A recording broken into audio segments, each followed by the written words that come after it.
This race has really jumped around. We had Frank LaRose, the Secretary of State, leading this race back in November. And then Matt Dolan had the lead, as you mentioned, last week.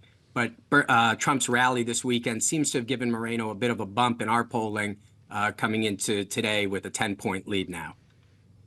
A 10-point lead. So to Kailey's point, just a week ago, this entire race was reverse of what we have now. So Moreno at 38%, Dolan at 29%, LaRose at 12%. This is all about Trump then? Yeah, this race has been interesting. If you look at that number of undecided voters, when we started off, it was at 50%. And even this weekend when we're polling, it was at 20%. But we didn't let those undecided voters off the hook in our polling. We pushed them into who would they actually choose.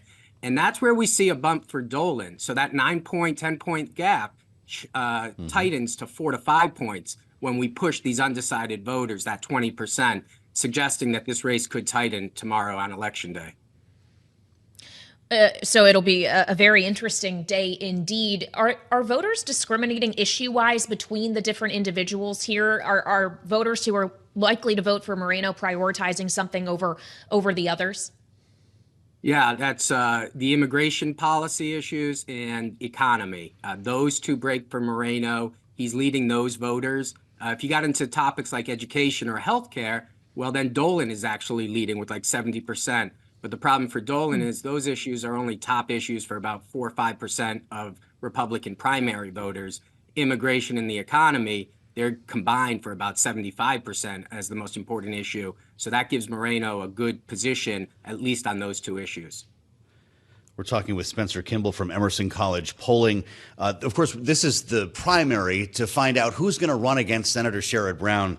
A very important seat for Democrats, Spencer. And fascinating, in your most recent poll, you found out that he's actually doing pretty well, strangely, with Trump supporters. 8% of Trump voters plan to split their ticket and vote for Brown.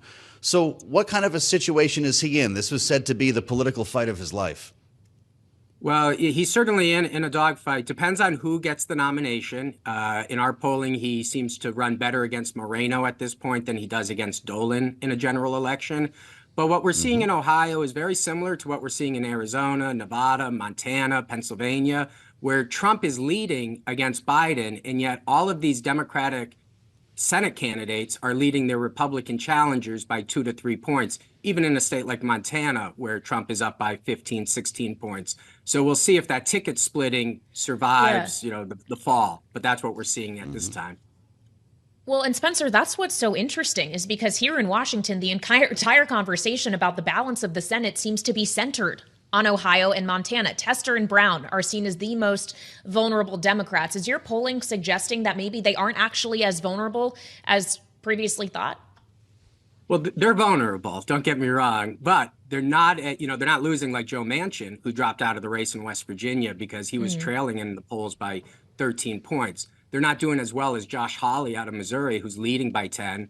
But there's a little struggle for Ted Cruz down in Texas. The bigger concern I would have is out in Arizona, which is an open seat, and those are tough. Same thing in Michigan. You don't want to just dismiss open seats that the Democrats are going to keep those. But if they get that ticket split, or if there's a momentum towards Biden at the end of the day, we could see the Democrats maybe holding on to the Senate, but obviously losing West Virginia puts it generally at 50-50, so it'll come down to the presidential election if those other seats hold. Well, I see as you look ahead to Pennsylvania, you've got Casey over McCormick in the Senate race there, 45% to 41%, which is fascinating here.